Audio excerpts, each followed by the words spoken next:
Hello and welcome to Car Dealer Live. My name is James Batchelor, and in this show we're taking our monthly look at used car values. Joining me as ever is CAP HPI's Director of Valuations, Derren Martin. Hello, Derren. Hi, James. Good to see you, Derren. Right, let's cut straight to it then. What have you seen in April when it comes to used car values? It's probably been one of the most interesting months that I've ever seen since I've been at CAP, and I've been here for over 9 years. And it's pretty mixed, but it is there's a downward movement. The headline figure, which I don't like to quote really, but it is a 2.1% movement down. But the headline figure never paints the whole picture, and even less so than normal this month. So yeah, that's equivalent to £370. That 2.1% movement, but we thought it was going to be heavier than that at the start of the month, and it does seem to have stabilized a little bit, but there's no doubt that prices are continuing to come down. Yeah, well, it's interesting you say that that headline figure, really, because for a bit of context, in March values fell by 2.1% as well. So on the face of it, it would appear as though the price drops have leveled out and they've remained the same, but that's not the case, is it? No, they have. Values have continued to come down. Certainly in those first few days of April, it was pretty tough. Values were dropping.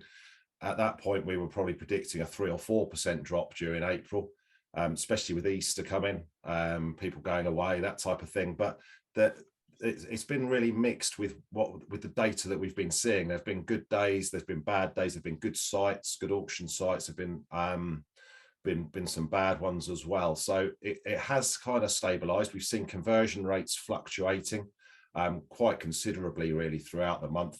I think one good thing for the market is that there isn't a load of volume out there. I think if there was a lot more volume out there, values would have come down, because values are coming down because of demand dropping, not particularly because of there being heavy supply.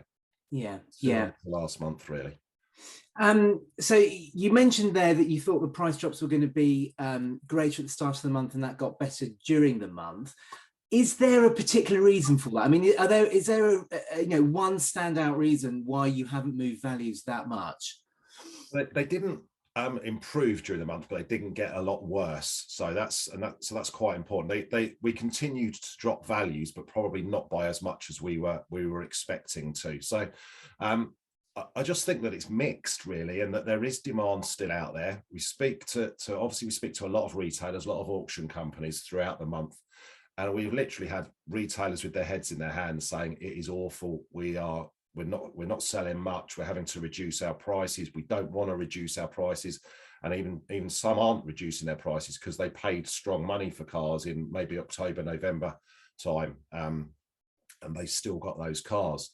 There are others who, when we sort of say that there are some retailers that are really, really down at the moment, they're saying, well, we're not really seeing it. We're going back to maybe more normal behavior, almost back to basics of reducing prices on overage cars, on bringing some prices down when they need to. Margins have been very high. They may be getting back down to more normal levels of where they were previously. So there's lots of different activity out there really, and it has been really, really mixed, but not everybody is doom and gloom about it, but undoubtedly some are. I suppose some of this is sort of dealer and market specific, isn't it? I suppose there are some dealers who have relied for the last year or so, or perhaps 2 years, have relied heavily on people just changing their used cars out of necessity, whereas there are other car dealers in other parts of the country where the shortage of new cars is still driving people into used cars, isn't it? So it's probably, it's probably just fluctuating, isn't it? Yeah, it's a real balance. And there's also a big balance between the franchise dealers and independents and car supermarkets. And I think the franchise dealers are probably doing a little bit better at the moment. They've got some part exchanges that have come in from March activity, whereas the independents and supermarkets are having to go out and find stock. And they're then wary about paying some of those high prices for cars when the demand isn't there. Demand obviously dropped away over Easter. I think this year, possibly more than ever. People have gone away on holiday. They haven't been away for a couple of years. This is the first Easter they've had that opportunity to since 2019.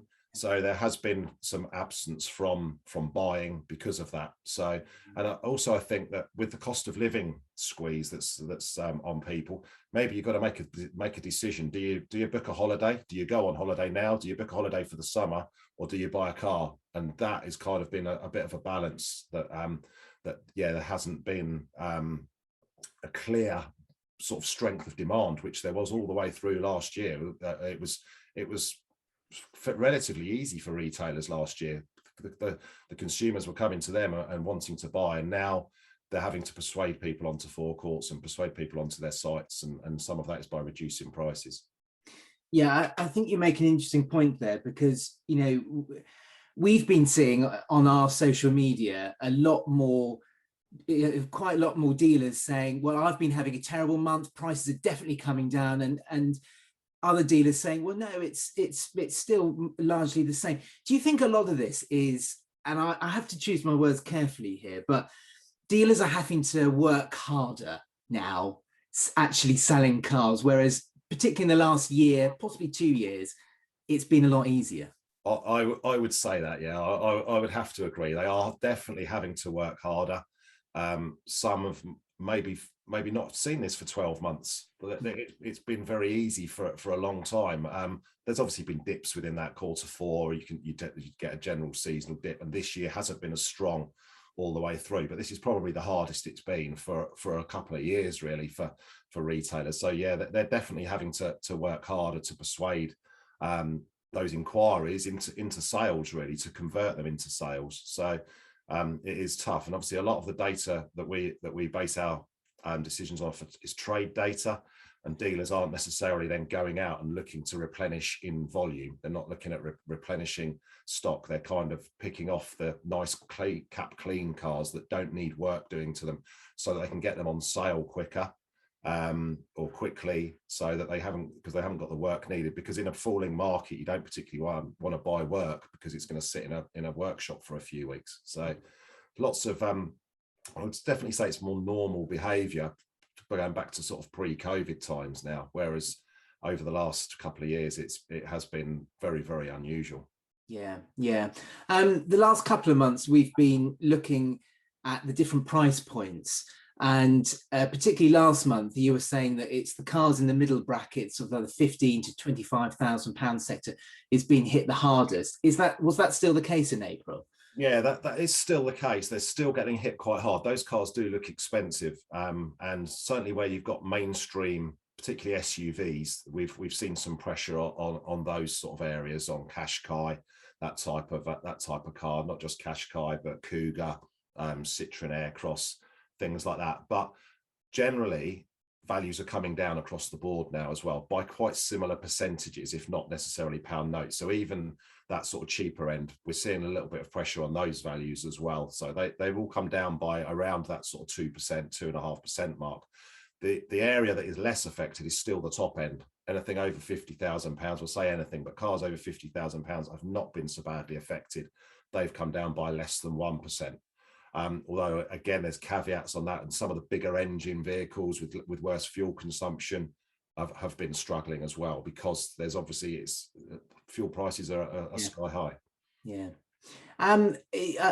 Are prices for sort of like hybrids and electrics still coming down, or are they holding up? They're holding up better. Obviously, demand for electric vehicles is probably an all-time high, with unfortunate things happening in the world, COVID outbreaks, semiconductors affected by COVID outbreaks in Asia, obviously the Ukraine war, things like that. So there are issues with getting components for electric vehicles. So used electric vehicles have actually done quite well off the back of that. And there's some, because of those longer lead times, you want an electric vehicle, maybe you're going to go out and buy a used one. So we've actually seen a very small increase on younger used electric vehicles. At 3 years old, they're down just about 0.5%. So they've definitely performed better, and hybrids have performed better.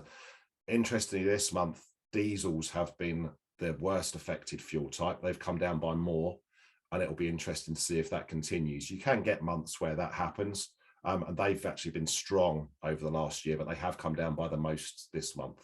Yeah, because that was a frequent topic of conversation between us, wasn't it? How diesels were really performing very strongly, weren't they? And it was almost like the market was returning to what it knows best, wasn't it, during high COVID? And so that's sort of changing now.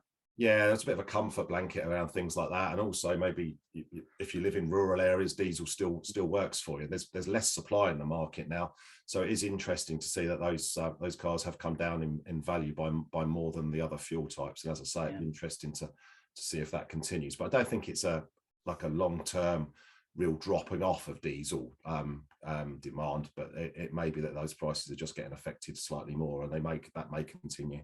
Yeah.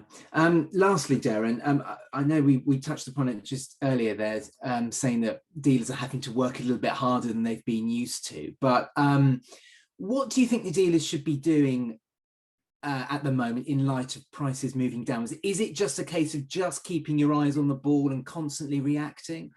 It's keeping an eye on the data. It's keeping a really tight rein on things. I think it's reducing prices if you feel you need to. If the cars haven't sold, there's probably a reason for it. So be careful what you're buying, and be careful what prices you're buying at. But as I say, there's not a load of volume out there, and what comes next is it's really interesting, because we speak to dealers that are saying there's just not the new car supply. I can't see where supply is going to improve. So that means even if demand isn't quite there, prices aren't going to come down by much. But on the other side of that, if consumer demand continues to be affected, then prices probably will continue to come down because they're high. So there are still cars that are above list price. Will that continue? So we do still see that the prices probably will continue to drop, but not dropping off a cliff. And it's really, really important to stress that you might just see some more movements like we've seen over the last 2 months, really. Yeah. Some fantastic insight there, as ever, Derren. Thanks so much for joining us. No, it's a pleasure. That's it for today's Car Dealer Live. Join us again very soon. Bye-bye.